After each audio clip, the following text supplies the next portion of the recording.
Shalom, everybody. This week's Torah portion is called Parashaat Huqath. Parashaat Huqath is Numbers chapter 19 through chapter 22, and it contains several iconic occurrences of the Israelites wandering through the desert, as well as certain among the most well-known of the more ritualistic type commandments given by God to the people of Israel. Among them, the commandment regarding the red heifer, the para adumot, and the laws concerning purity and impurity, tahara wa tum'ah, and also the account of Moses striking the rock to provide water for the Israelites upon their having complained about being brought out to the desert, in their minds simply to die. God commanded Moses that he would speak to the rock. But instead of merely speaking to the rock, Moses, seemingly in anger, strikes the rock at least twice and utters certain words, seemingly in anger, things which God did not command. As a result, the text says that Moses would not physically himself lead the people of Israel into the promised land, the land of Israel, but rather Moses would pass away outside the land of Israel.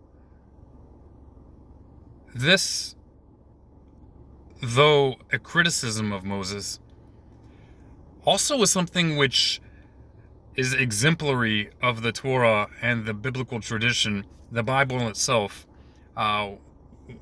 which is the inheritance of the people of Israel and was preserved, both a product of the people of Israel, an inheritance of the people of Israel, and also the greatest gift that the people of Israel have given to the world. The most renowned and most translated book in history is the Bible, a product of this people. How is it exemplary? How does this make it special? Well, if you familiarize yourself with the writings of various different religions, people tend to write out the mistakes of the founders of those religions. But the people of Israel, the Jewish people, despite all the hatred against them, have not whitewashed the errors, not only of themselves, but they have not whitewashed and erased the errors of their greatest leaders, even Moses himself, the giver of the Torah, the bedrock and foundation of the Jewish faith.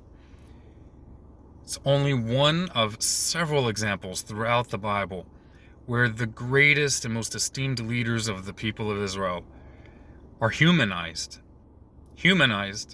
and shown to be mere mortals who, just like us, struggle with human tendencies, personality trait problems, and yet nonetheless are faithful to God, and despite their shortcomings, ultimately overcome, and continually when they fall, they get back up.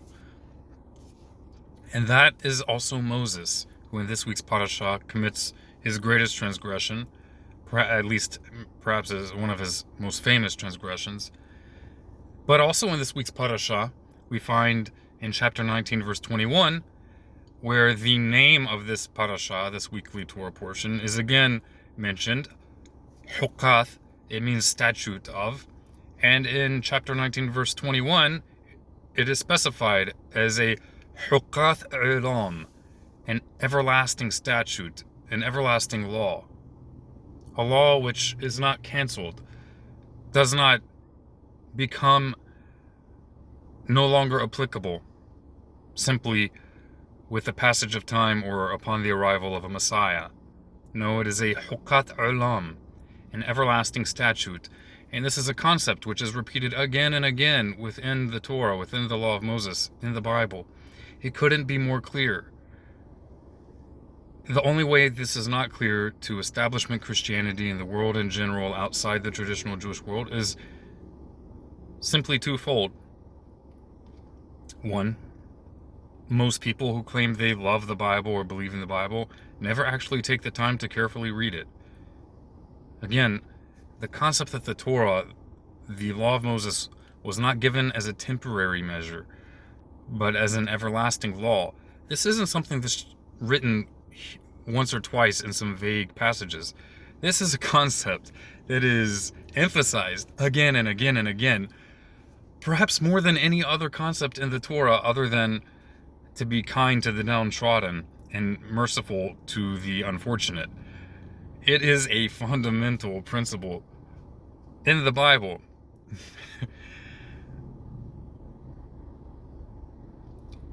Another iconic narrative in this week's Parashaat is the account of the serpent that was lifted up, and which the people of Israel would turn to and be healed. This is an interesting account because in the Gospels, in the New Testament, Jesus is being lifted up on a cross is paralleled to the lifting up of this serpent.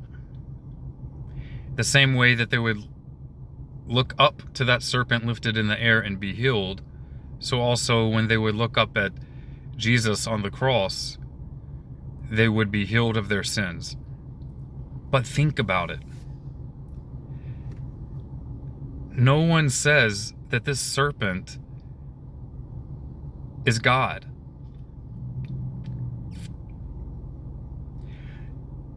No one worships that serpent. In fact, if my memory serves me correctly, when certain of the people of Israel did begin to sort of idolize this serpent, a relic up from the time of Moses, it was ground up, pulverized, and destroyed. No, there was no intrinsic power in this statue of a serpent.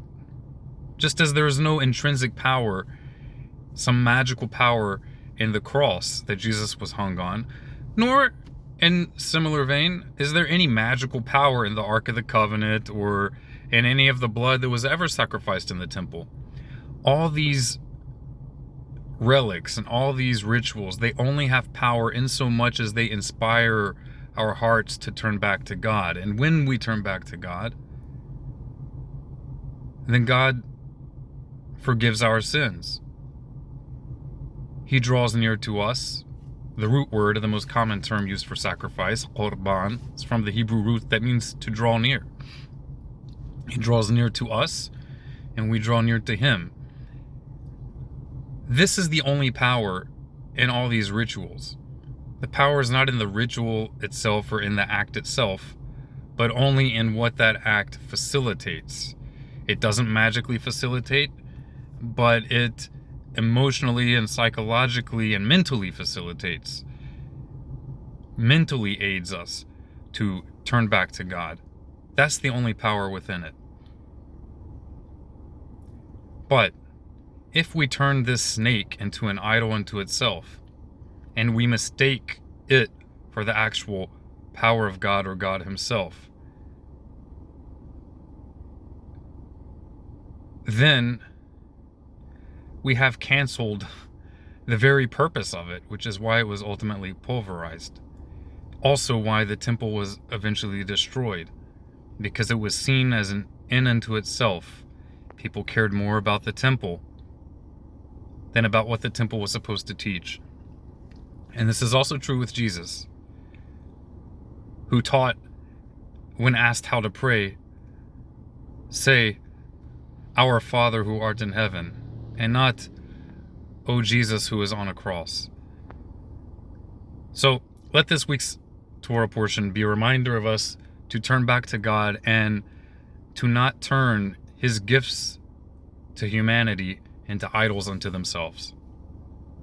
But let us return to God and restore those gifts that he's given to us and recognize them for what they are, powerful instruments by which, if understood properly,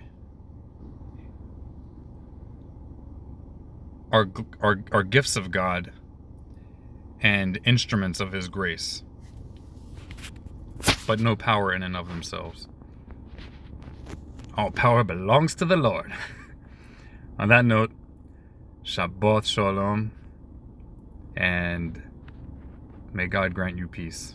Yalla bye.